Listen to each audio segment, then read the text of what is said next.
Boa tarde, estamos retomando o nosso percurso filosófico sobre filosofia prática e sentimos a necessidade hoje de fazermos uma espécie de narrativa da origem da filosofia quando ela surgiu na Grécia, movidos pela necessidade de elogiarmos os pensadores pré-socráticos pelo fato deles terem sido os inventores da filosofia. Dito de outra forma, começaremos uma série hoje para pensarmos quando a filosofia surgiu, quem são os verdadeiros precursores do pensamento filosófico, em que circunstâncias ela emergiu e o que eles trouxeram de novidade. Faremos essa apresentação em 4 partes.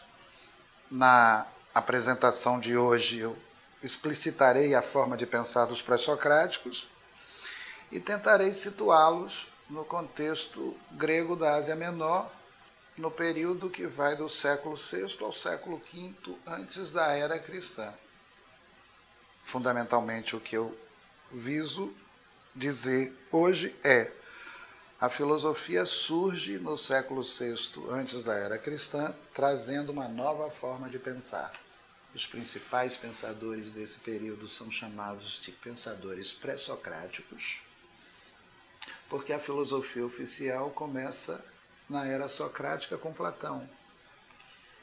Mas os pré-socráticos não são simplesmente pensadores que antecedem a filosofia. No meu entendimento, eles são grandes inventores de uma nova forma de pensar e merecem, por isso mesmo, o título de precursores.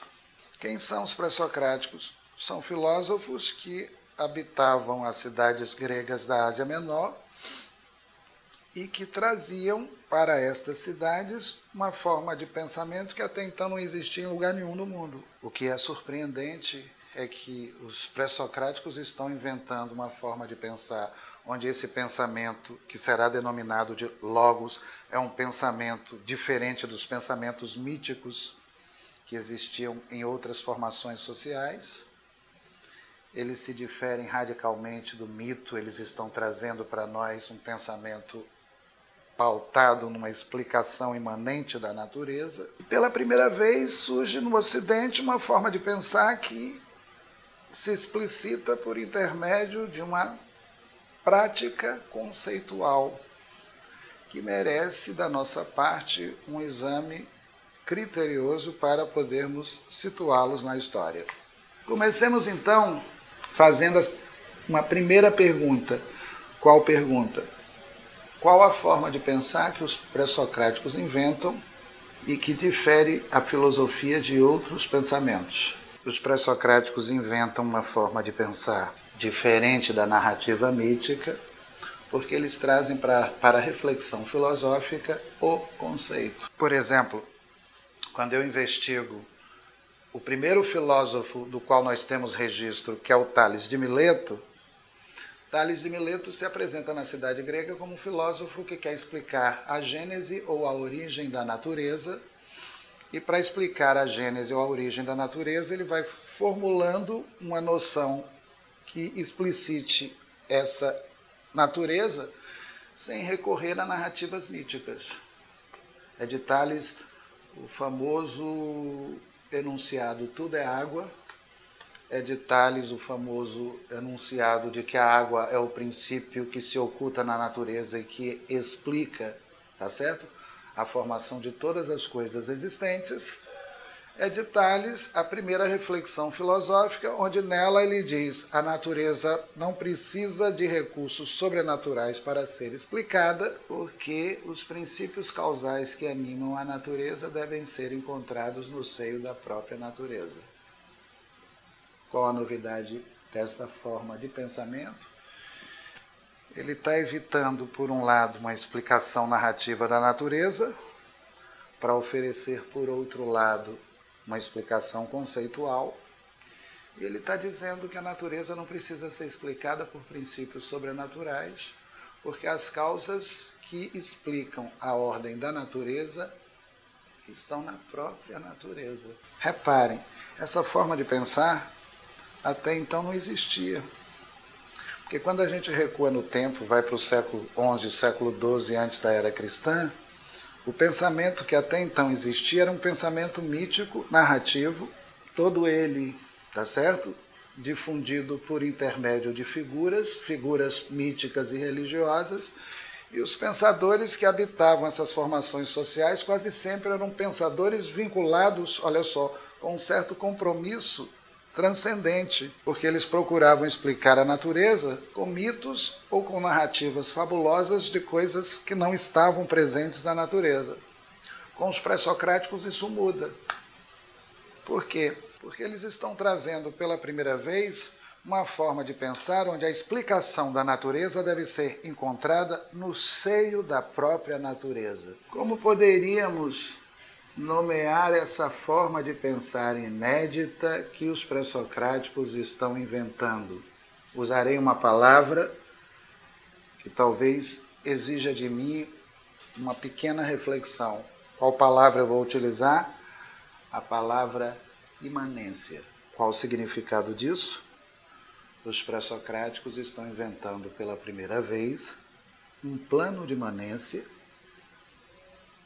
que é uma forma de pensar que professa a tese de que, olha só, pensamento e natureza estão no mesmo nível e que você pode, se esforçando racionalmente, entender a natureza, buscando as causas da natureza nela e não fora dela. O plano de imanência instaurado pelos pensadores pré-socráticos é inseparável de uma outra invenção também pré-socrática. Qual invenção? A descoberta do próprio pensamento num nível lógico e puramente racional, ali onde o pensamento se liberta da transcendência mítica. Isso para mim é importante, porque me parece plausível dizer que se a filosofia tem alguma validade até hoje nas circunstâncias nas quais nós vivemos, uma das validades da filosofia é esta: a filosofia procura livrar o homem das superstições e das crenças em causas sobrenaturais, no qual o homem cai quando ele não se apropria da sua própria razão.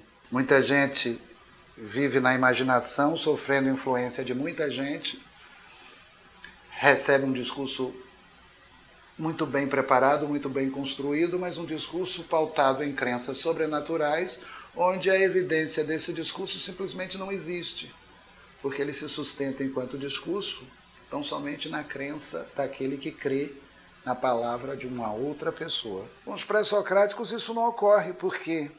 Porque a ideia fundamental que eles perseguem é: a natureza não tem mistério, aliás, a natureza só tem mistério para pessoas ignorantes. Quando você se preocupa em tentar entendê-la, você vai chegar à conclusão de que a causa da natureza está na própria natureza. E toda vez que você esforça para poder varrer da tua mente superstições, você alcança uma serenidade na vida. Serenidade esta que não poderia ser alcançada se você não se apropriasse da sua própria razão, do seu próprio entendimento, e se você não se esforçasse para compreender a natureza nas suas causalidades imanentes.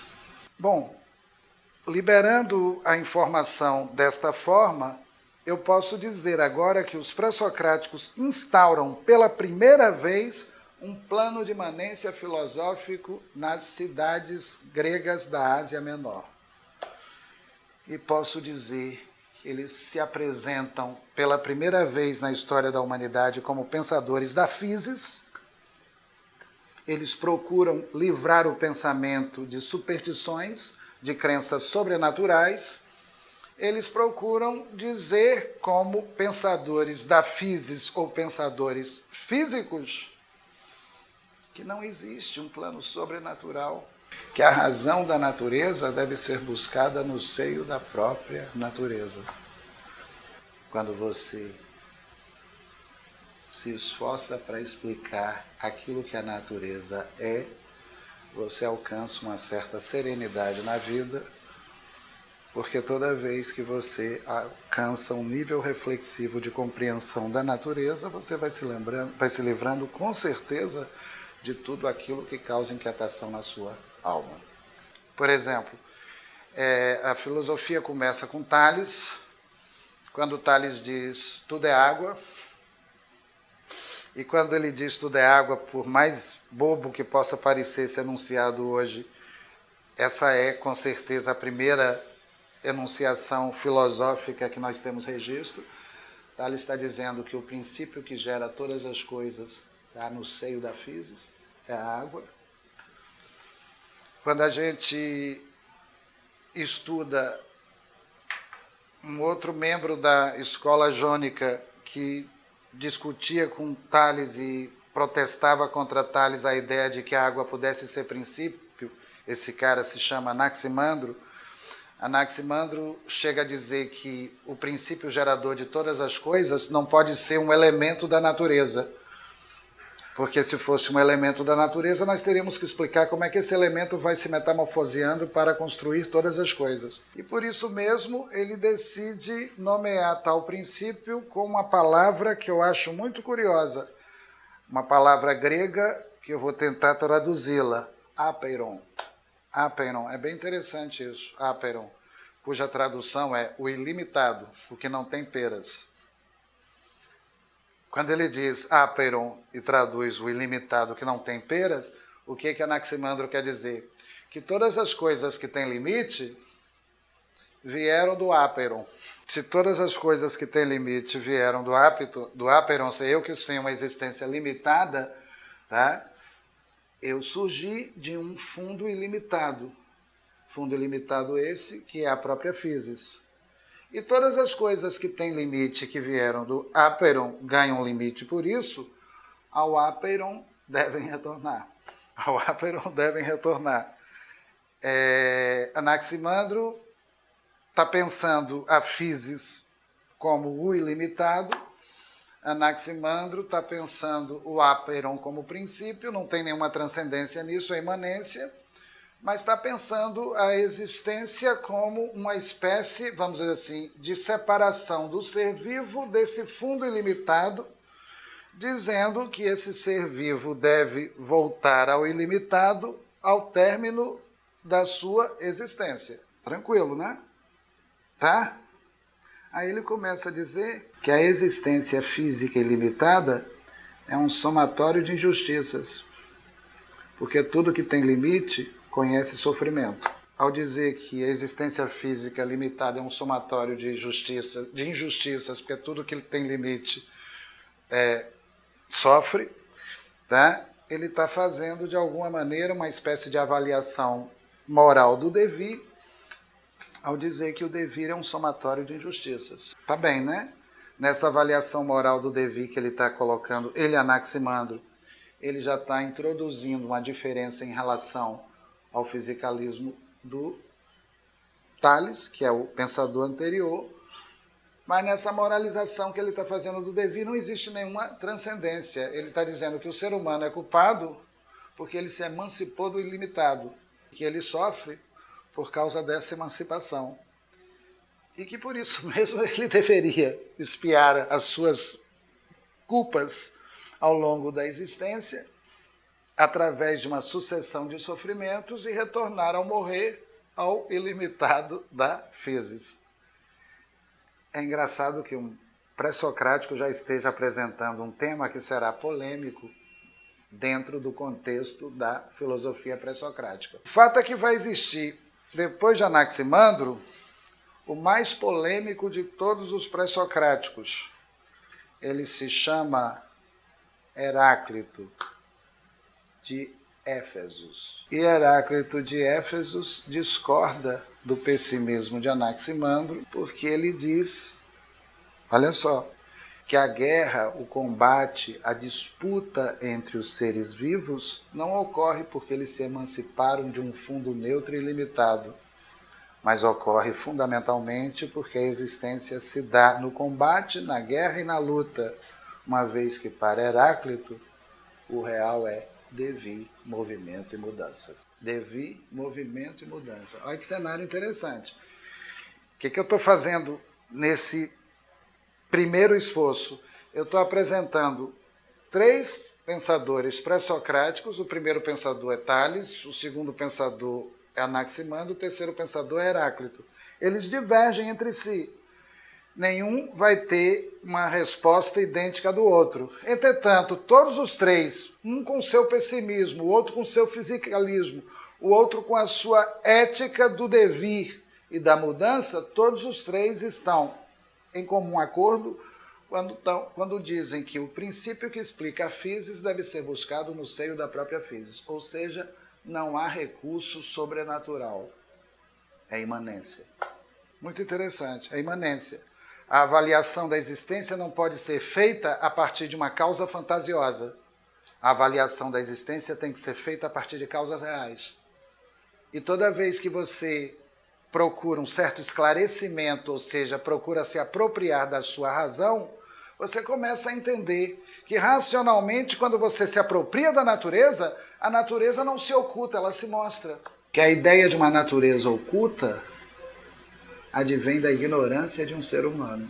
Quando você começa a explicar os princípios da natureza a partir dela própria, a natureza se apresenta para você, olha só, ou como devir, ou como apeiron, ou como água, pouco importa a versão que esteja sendo apresentada nessa primeira exposição, mas o princípio que irá explicá-la é imanente a ela própria. Então, a primeira mensagem que eu estou passando para vocês dessa exemplificação é: os pré-socráticos são pensadores da imanência, eles são os inventores do plano de imanência da filosofia, eles defendem, cada um à sua maneira, a ideia de que a natureza possui, tá certo? Um princípio explicativo, autoexplicativo. Eles divergem dos pensamentos míticos que foram formados nos antigos impérios. A outra novidade do pensamento pré-socrático, e eu pude apresentá-la aqui a partir de 3 exemplos, eles estão criando pela primeira vez um pensamento onde o objeto desse pensamento é o conceito. Não é mais narrativo. Um diz tudo é água, e a água vira um conceito. O outro pensa, o devir, vai tentar compreender a existência no devir, vai tentar compreender os seres humanos como seres que vivem no combate, no devir Heráclito. O outro pensa a emancipação dos indivíduos a partir de um fundo indiferenciado que ele chama de apeiron. Apeiron. Se prestarmos atenção no pensamento que está sendo construído, vocês podem observar que esse pensamento é diferente tanto do pensamento religioso, porque na religião nós não pensamos com conceitos, nós pensamos com narrativas, pensamos com figuras. É diferente dos pensamentos orientais, as mandalas são figuras. Os pensamentos orientais também são pensamentos sefirós, mandalas, que trabalham com figuras. É um tipo de pensamento, no meu entendimento, que não existia em lugar nenhum. Em lugar nenhum. Um pensamento onde um filósofo está tentando explicar a natureza usando conceitos adequados à ordem natural, sem apelar para a narrativa.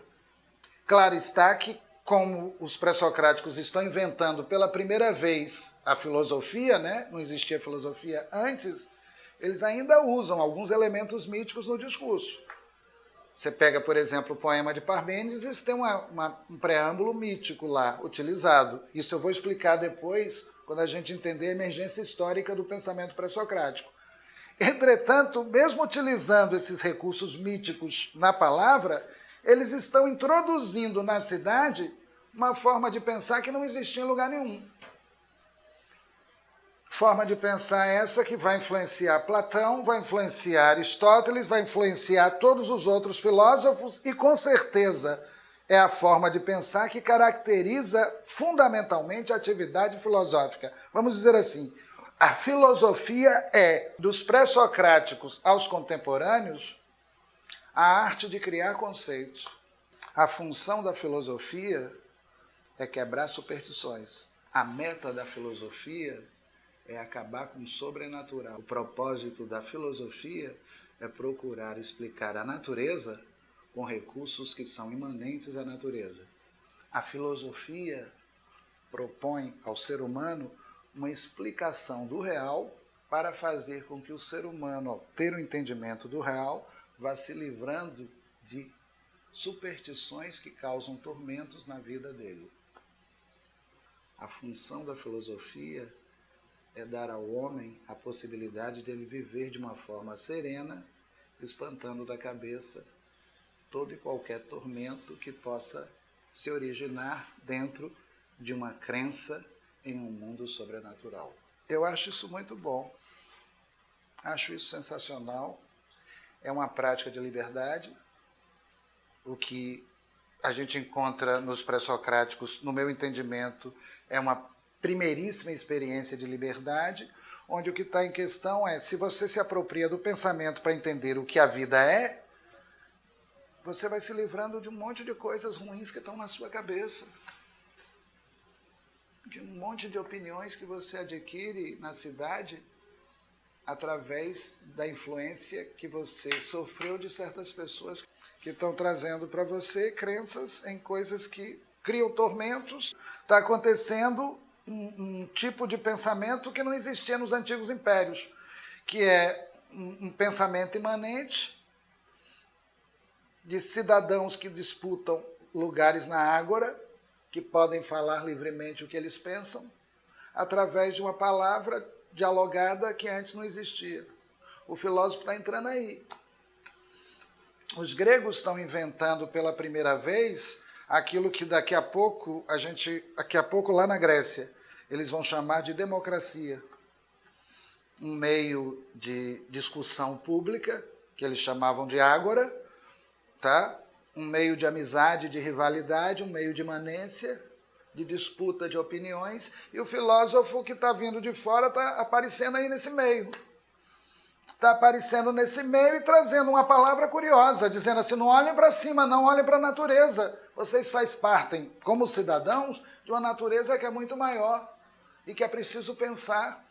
Não se sinta um ser humano distinto da natureza, mas saiba que tudo que você faz na cidade, você pode fazer melhor se você entender que, enquanto cidadão, você pode ter uma compreensão da natureza sem superstição. Essa é a lição que eles estão trazendo. Essa é a lição que eles estão trazendo, essa é a lição que Heráclito está trazendo, essa é a lição que Anaximandro está trazendo, que Tales está trazendo. Eles estão dizendo, dentro da cidade grega, que existe uma outra forma de pensar que não é vertical, que é horizontal. Foi lá que nasceu tudo isso. Essa polêmica toda que está hoje no Brasil.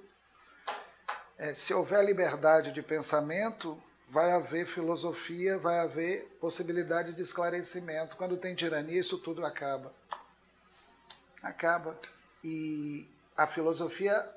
Tem muitos filósofos que são doutrinários, mas a filosofia não é doutrinária, porque a função da filosofia é despertar o pensamento.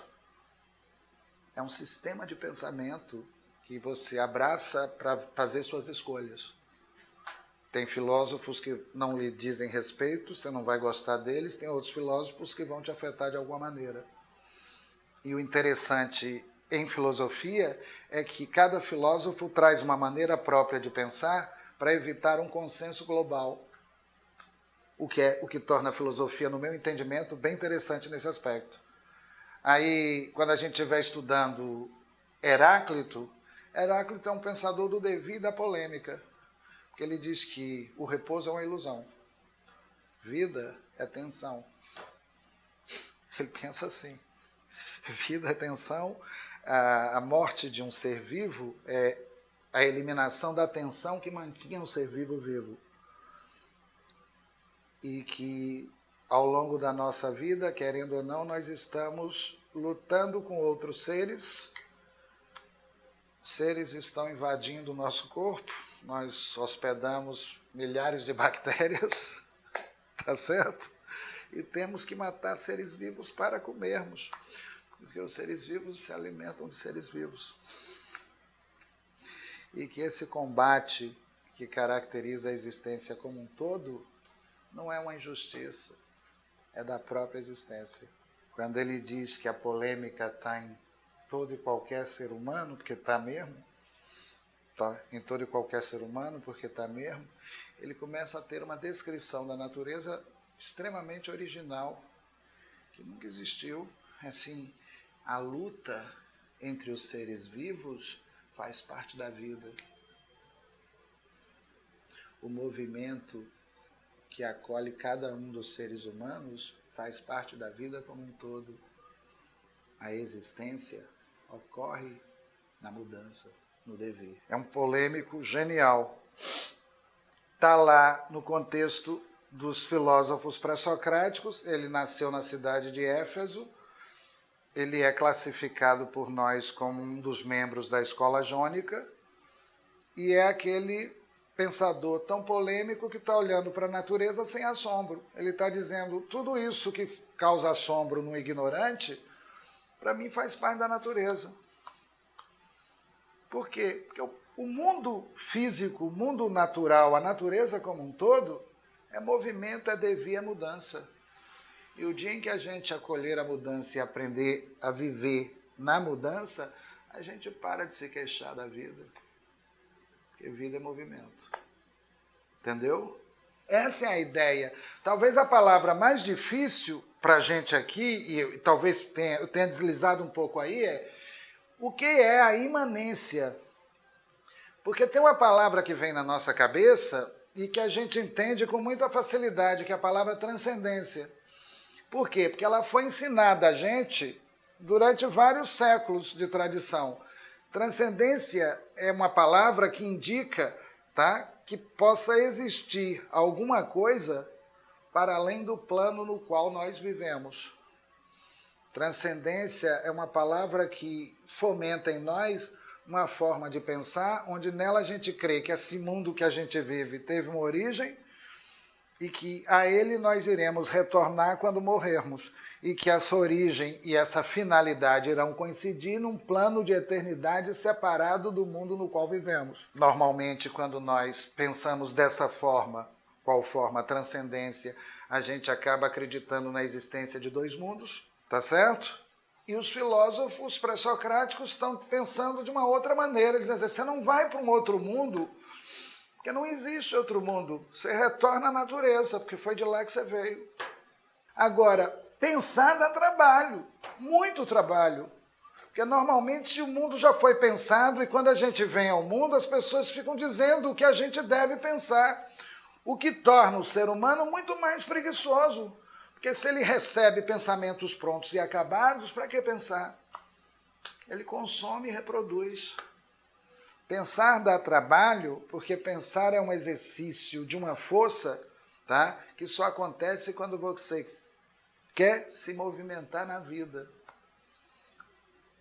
Quando você quer entender as coisas, tá, pelo exercício do seu pensamento. Bom, agora que fizemos uma apresentação preliminar do que é a filosofia e quando ela nasceu, eu gostaria de concluir esse primeiro encontro com uma pergunta. Por que a filosofia emerge na cidade grega?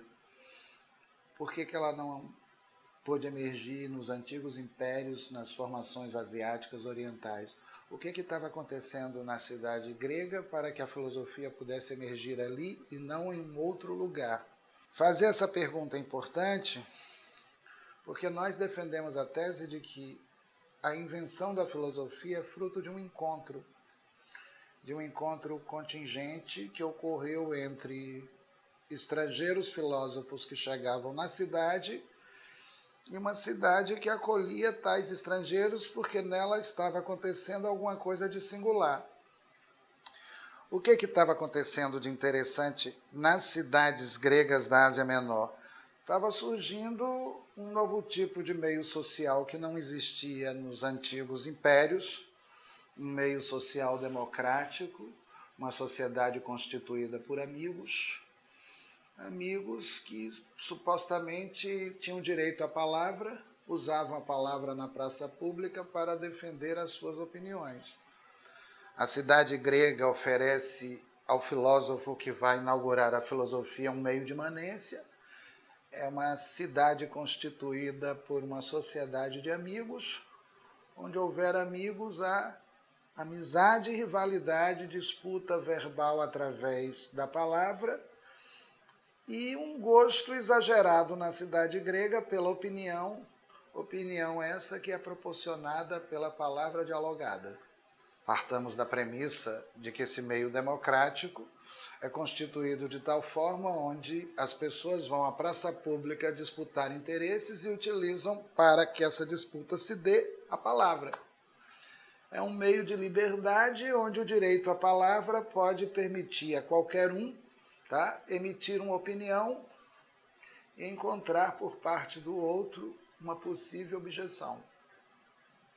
Diremos que quando a gente descreve o meio grego onde a filosofia emergiu, 3 características devem ser imediatamente destacadas. É um meio de imanência, é uma sociedade de amigos e nela circula uma palavra chamada opinião.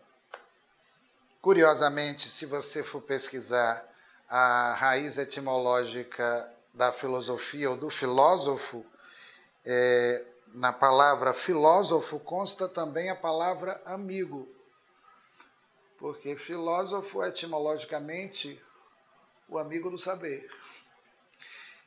E se o filósofo etimologicamente é um amigo do saber, não poderia haver filósofo fora de um meio onde nele venha a existir amizade. Ou seja, o filósofo não poderia surgir numa sociedade imperial onde não houvesse ali o tipo psicossocial amigo.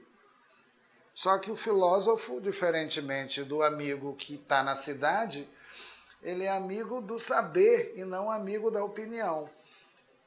Mas ele necessita do homem que omite opinião para poder introduzir essa nova forma de pensamento. O fato é que houve um encontro contingente entre a sociedade de amigos e pensadores estrangeiros. Esse encontro contingente ocorreu nas cidades gregas da Ásia Menor. Nesse encontro contingente, o filósofo encontrou um meio onde ele pudesse filosofar, ser contestado e debater. Nesse encontro contingente, o filósofo encontrou uma sociedade de amigos. E lá nessa sociedade de amigos, ele começou a introduzir um pensamento conceitual favorecido pela imanência do meio social, mas construiu por isso mesmo uma forma de pensar onde nela ele, de alguma maneira, divergiu da opinião que vigorava no meio e criou, por intermédio desse encontro, a palavra filosófica como a palavra conceitual. O que eu quero dizer com isso? A filosofia só sobrevive onde houver um meio, onde nele seja possível falar com liberdade. A filosofia necessita de um meio democrático para poder passar, porque a filosofia é uma prática de liberdade, que só se sustenta em um meio onde todo mundo pode emitir o que pensa, sem ser inibido, sem ser perseguido, sem ser retaliado no seu direito à palavra.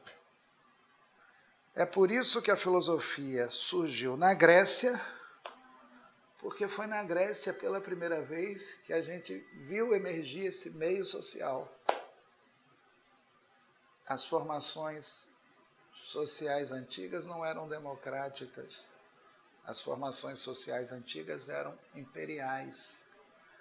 Os gregos inventaram uma democracia e essa democracia funcionou como meio histórico para a emergência da filosofia.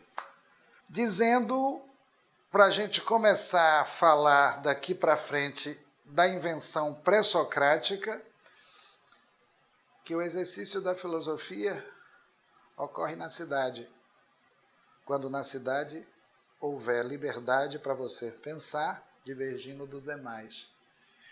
E que a filosofia, como prática de liberdade, pressupõe um meio onde o exercício da palavra seja livre.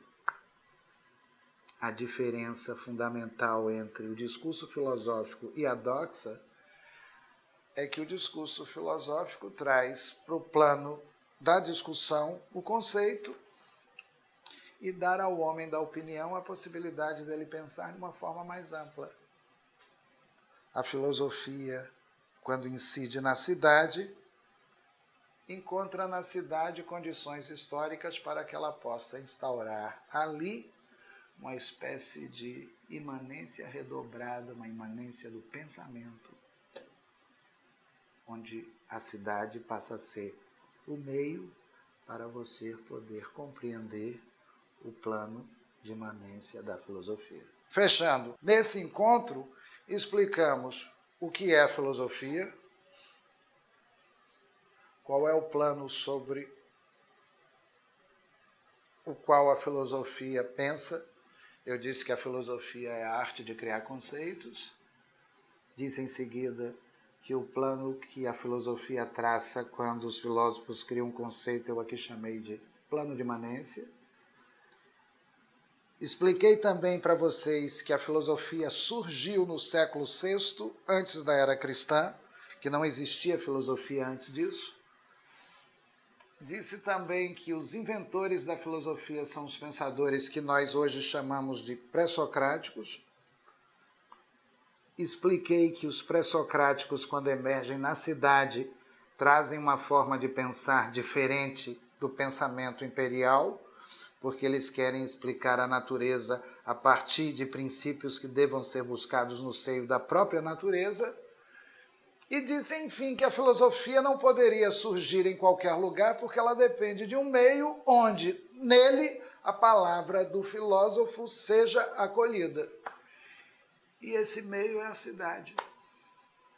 Ali onde as pessoas estão abertas a trocas de opiniões, ali onde as pessoas estejam abertas, tá, a outros pensamentos, se dispondo nessa abertura a acolher a diversidade de pensamentos existentes e a possibilidade da existência de um pensamento da imanência, que é, com certeza, o pensamento filosófico. Para fechar sinteticamente essa primeira apresentação, eu gostaria de introduzir alguma coisa que irá nos conduzir ao início dessa nossa provocação. Eu volto a dizer hoje com relativa tranquilidade, pensar a imanência, se livrar das superstições, é uma prática de liberdade. Mesmo que você não encontre esboçado ainda uma ética formatada no pensamento pré-socrático, a gente pode perseguir pela investigação criteriosa dos principais pré-socráticos que havia ali uma ideia prática, de filosofia prática em tudo aquilo que eles pensavam, porque eles não separavam o pensamento da natureza do modo de vida que eles levavam na cidade. E mesmo que você não encontre uma reflexão ética elaborada, como você vai encontrar, por exemplo, no texto de Aristóteles mais tarde, você encontra com certeza no pensamento pré-socrático, tá certo? Uma intuição de que a filosofia não é simplesmente uma teoria sobre a natureza, mas fundamentalmente um modo de vida de você se relacionar com a vida e com o plano da natureza. E que nesse aspecto, filosofar não é apenas entender o que o mundo é, mas se implicar nesse entendimento a ponto de você poder viver de uma outra maneira. Essa é, na minha concepção, a grande lição que os pré-socráticos nos deram e que a gente vai tentar explicar através de 3 episódios.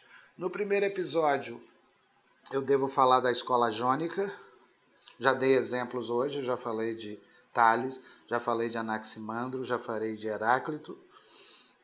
Muito provavelmente, ainda no primeiro episódio, eu devo falar dos pitagóricos.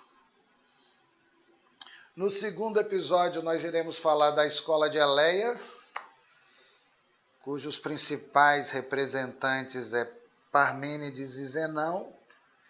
E nesse segundo episódio, se tivermos tempo, segundo que eu quero dizer o terceiro, porque o primeiro é esse, né? Mais 2. Nesse terceiro episódio, se tivermos tempo, nós vamos falar também dos pluralistas, que são Empédocles e Anaxágoras. E vamos fechar esse bloco dos pré-socráticos falando dos atomistas gregos, que são pensadores interessantes, porque Leucipo e Demócrito, os primeiros atomistas pré-socráticos, vão inspirar diretamente Epicuro, que é também um pensador materialista que diz que tudo é átomo. Quando nós estivermos estudando esses pensadores pré-socráticos em bloco, minha preocupação será, tá certo? Extrair de cada um deles uma espécie de intuição ética. Por que Heráclito critica Anaximandro? Por que Heráclito enxerga em Anaximandro um pessimismo com relação ao devir? E por que Parmênides critica a escola de Heráclito, dizendo que o movimento é uma ilusão, que por detrás das coisas que se movem existe um ser imutável e que a verdade desse ser não muda, o que muda é a aparência. É interessante, né? Parmênides como pensador do imutável, Heráclito como pensador do devir. Duas escolas opostas. Tá, né? Que me parece que vai dar para a gente fazer, daqui até a quarta aula, uma série de episódios polêmicos, cruzando as informações que esses pré-socráticos estão trazendo e mostrando como esse plano de imanência se instaurou na cidade. Para fechar, é necessário saber disso? Sim. Por quê? Porque no mundo contemporâneo, hoje, a filosofia só pode sobreviver se houver liberdade. Liberdade de pensamento. Sem isso, sem a liberdade de pensar, nós corremos seríssimos riscos. A filosofia precisa da democracia para poder acontecer. E liberdade de pensar, no meu entendimento, é direito de todo e qualquer ser humano. Tá, né? E aqui a gente retoma a nossa provocação desde o primeiro encontro. A filosofia prática como uma prática de liberdade. Encerro hoje por aqui.